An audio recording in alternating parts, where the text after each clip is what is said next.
rejected, stressing while they messing with the plans got made. I express my problems, but some don't care, so I take to the man upstairs. Nothing can compare to what they put his only begotten suffer. Right. We must remember how he suffered, so we must endure it too.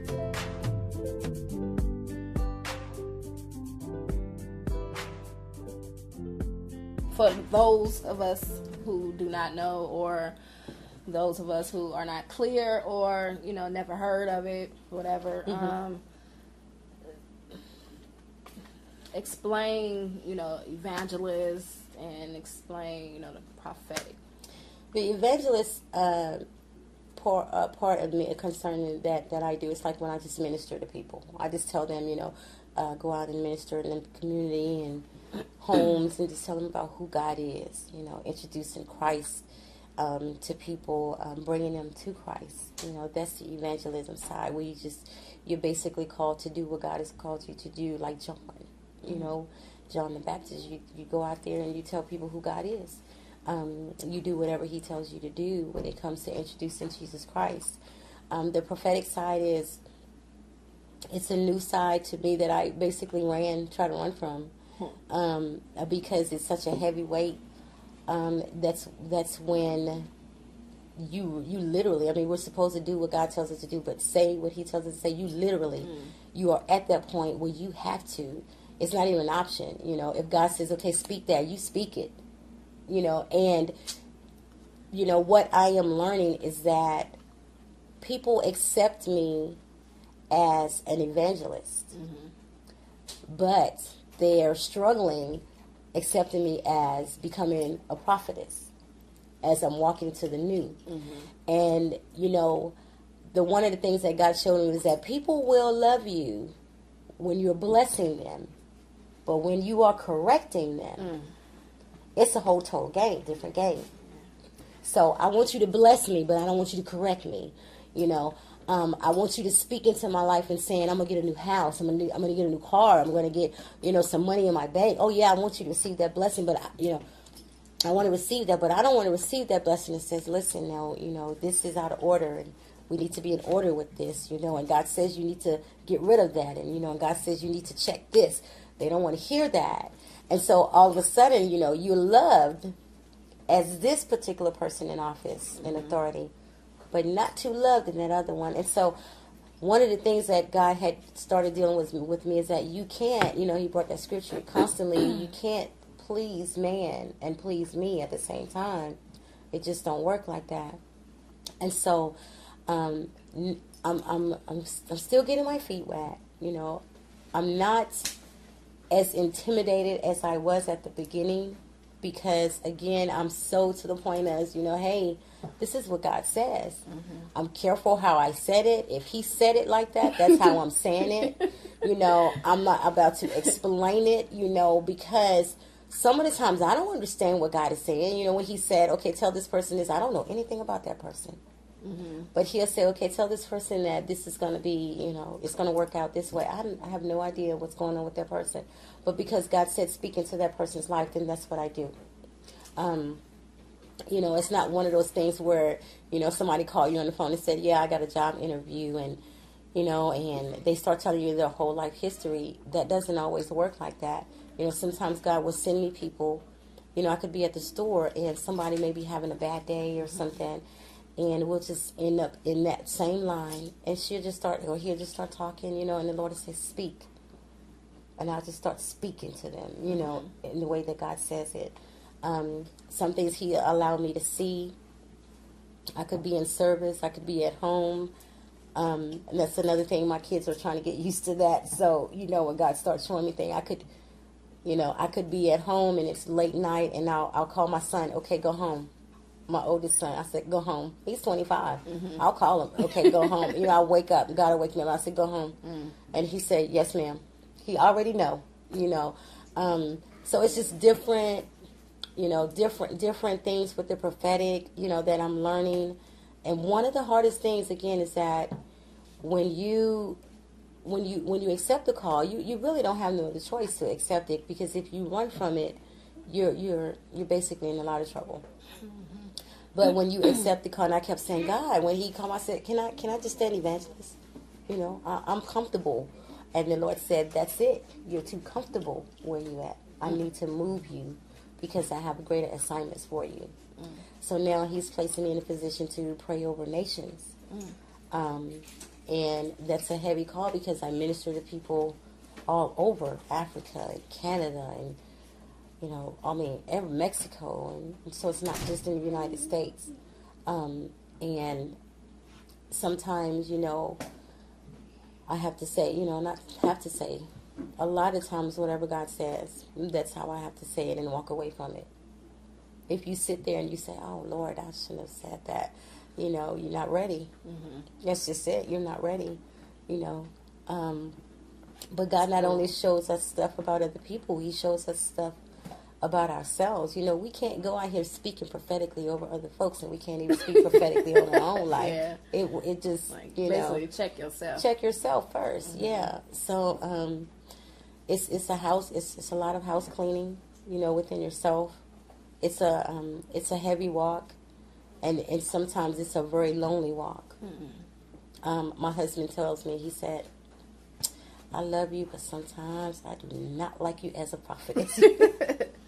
You know, and it's all in the growing, and he doesn't say it in a mean way because we laugh about it, you know, but he understands that this is the call, you know, and so what the call is, it requires you to constantly die of yourself every day. It constantly puts you at a place where you cannot be concerned about what other people think, you know, as far as how they feel about you when you're walking in that office. Because if you start thinking about, well, what if I say this? They're not going to like me. Well, what if you don't say it and God told you to say it? That's not only disobedience, that's rebellion, and that's what? Witchcraft. So, you know, that's 3 right there that we don't want to touch. So, yeah, it's new water for me. I'm learning to flow in it, you know, a lot better than it, you know, a lot more. And again, sometimes, you know, I'll just wake up and God will just give me something, and he'll show me something in the spirit, and I'll be like, ooh, you know, like I was saying, I was like, ew, you know, and, you know, I can look at somebody and he would just immediately show me something. Is that like discernment? Yes, it's the spirit of discernment. And that right there is like, you know, sometimes you find yourself quenching. I'm like, you know, if things are going on in the atmosphere, you know, he'll have you pray over the atmosphere, you know, like Sunday mornings, you know, before we go up praise and worship, you know, he always has me to pray, be in that spirit realm, just praying, you know, just calling down, you know, his glory, because, you know, whenever, you know, you're about to start your praise and start your worship, you know, the enemy has his angels as well. You know, God has always released his, but, you know, you're always in a battle. And so God will show me things in the spirit, what we're dealing with, what we're fighting in the spirit realm. So the prophetic is, it's a heavy walk, but it's a walk that like I said, you know, a call that I try to, run from. But I just say, you know what, that surrender thing, hands up. Okay, God, whatever you tell me to do, I'm going to do it. Whatever you tell me to say, I'm going to say it, you know. Yeah. So basically, you know what you know, what he knows, what he knows, and what you know he wants you to know and say. Right, exactly. and no questions about it. Just do it and say it. Because, I mean, I'm not, you know, trying to say that, you know, I'm a prophetess or anything, but I'm still growing and learning some things, and before I place anything in front of me, I do go out and, you know, evangelize. So, I know one time personally I had, I was in a service about to minister, and, you know, my spirit said, say this, you know, this is what you need to say, and I was stopped from saying it, and next thing I know, you know, God was just like, well, my spirit was like, you need to say this, say this, but then me being a baby Christian, you know, it's like this order, so to say, and God was like, you know, you need to say this, and somebody was like, no, you know, it's not, don't just let it, you know, go on. And then I never experienced that before. That's my first time not saying something that God wanted me to say. And I just broke down, and I was like, I was freaking out. Because it's like, I disappointed him. Yeah. You know, and I never, after my walk, I never felt that disappointment towards him. You know what I'm saying? Yeah. And I vowed that day to never, ever do let that that happen again. Right. And it was a feeling that I never want to feel. It's a learning experience. It is. And it's like, you know, because that feeling, you know, I can relate to. It's like somebody literally just reached in and ripped you out because, you know, you're thinking, my God, you know, I just disobeyed God. You know, and it's like you consciously know it because you consciously heard him say to do that or say this, and you didn't do it because somebody said don't say it.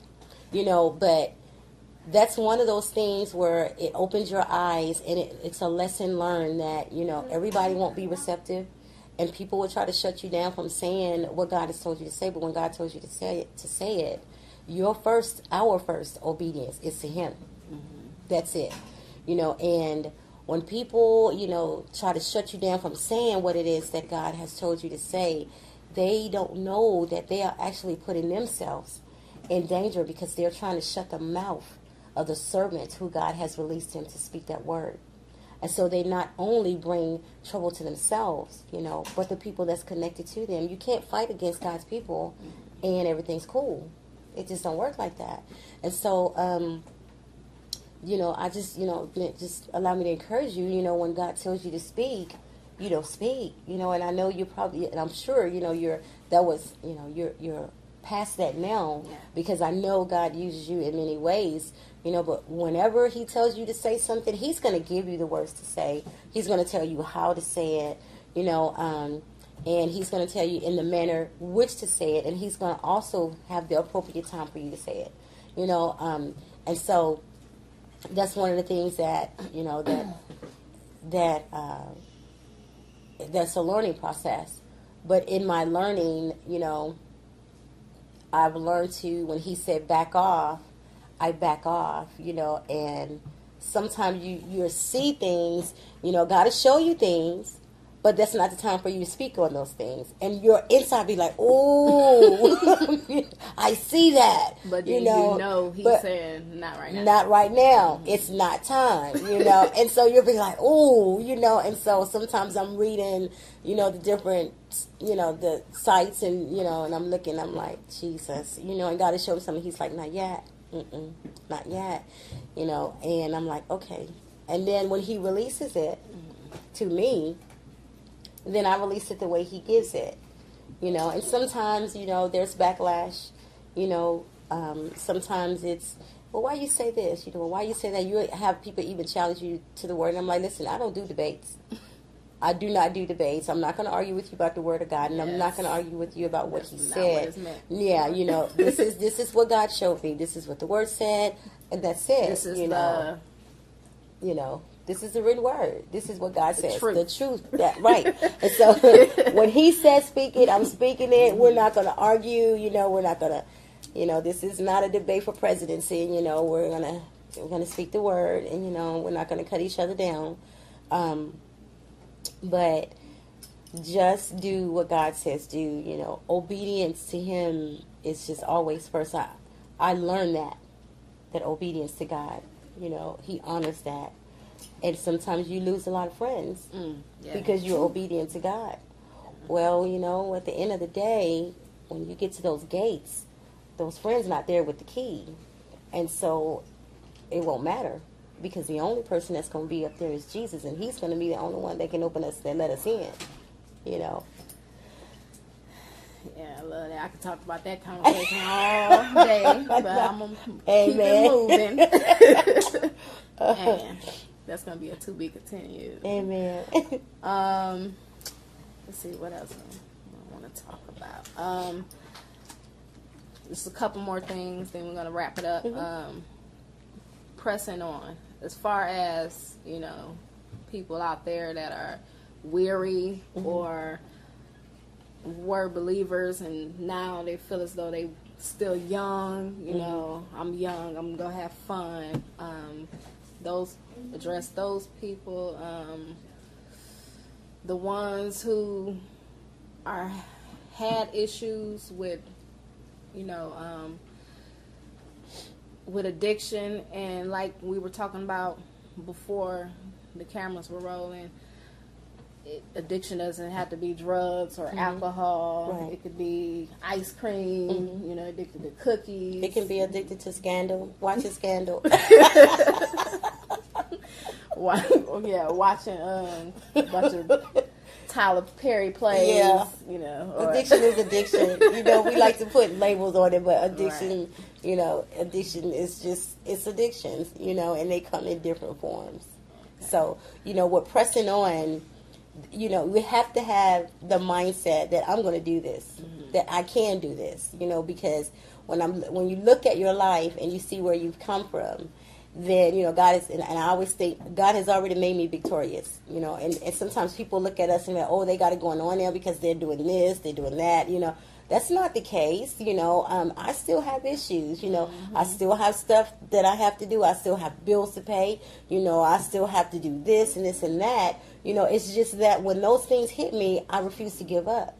You know, I have to press on because where I'm going, you know, it's a whole lot more that God has for me to do. You know, I'm definitely not going back to where I came from.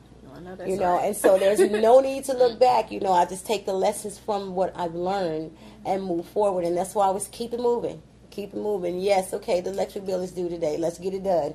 You know, okay, we got some issues with the bank account for the electric. Okay, God is my provider. Let's keep it moving. You know, so it's just certain things we have to tell ourselves, you know, what the word says. You know, He is my provider. I'm going to keep it moving, you know, because when I think about where God has brought me from, you know, and everybody has their testimony because God has brought all of us from someplace. And so we have to tell ourselves, I can do this. I can press on. I can keep moving forward because God says I can. You know, and so it's just a matter of pressing. It's like when you get up in the morning and you know you have a job to go to. You know, you can't just stay home just because you don't feel like going. You know, otherwise you'd be in unemployment line. Well, it's the same way with, you know, pressing on. In order for us to reach that goal, you know, to reach that mark, you know, that high calling, we have to press on in the things of God and trust Him along the way. Okay, now,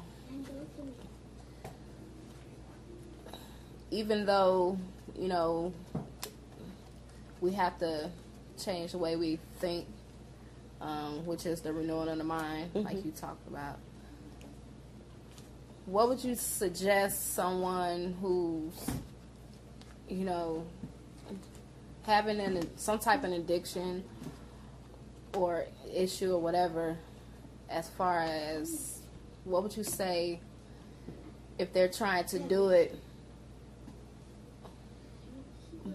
by saying they believe in God and God has their back, but their surroundings have not changed?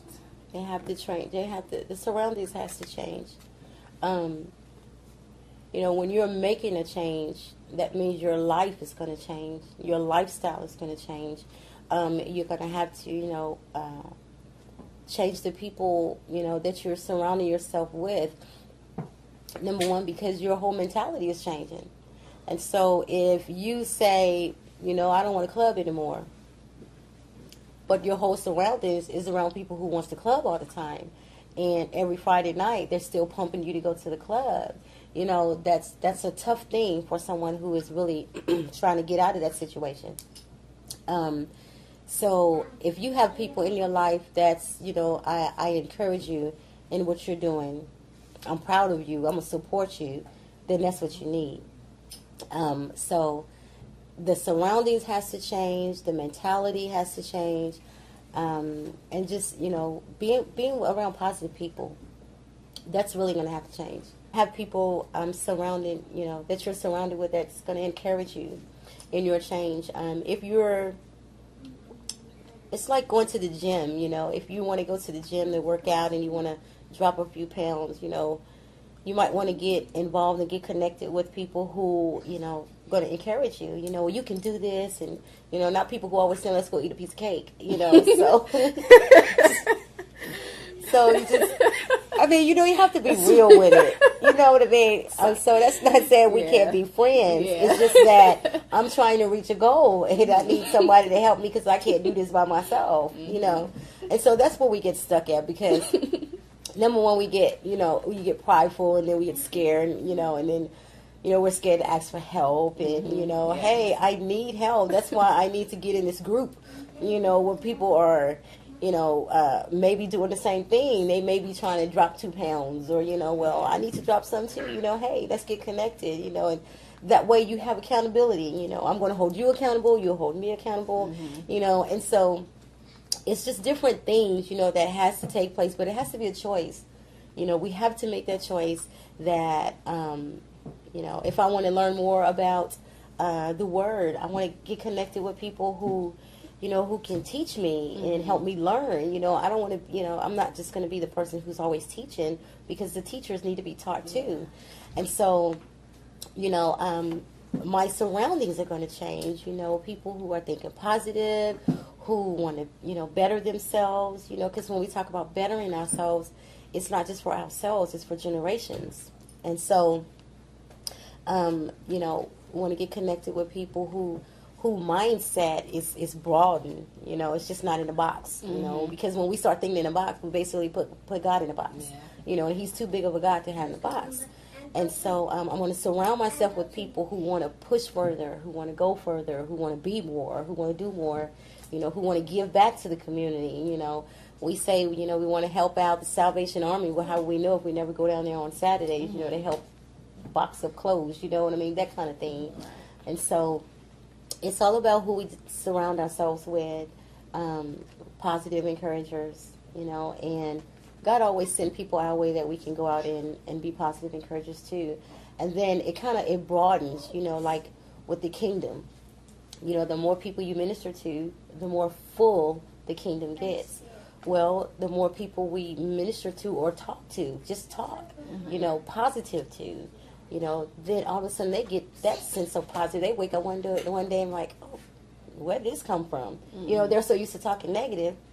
But then after they've been around people who've been talking positive, you know, positive things starts coming out their mouth, you know, and so that grows. Just like, you know, vice versa, the negative things exactly start coming out. Right, exactly. Whatever, stronger. Yeah.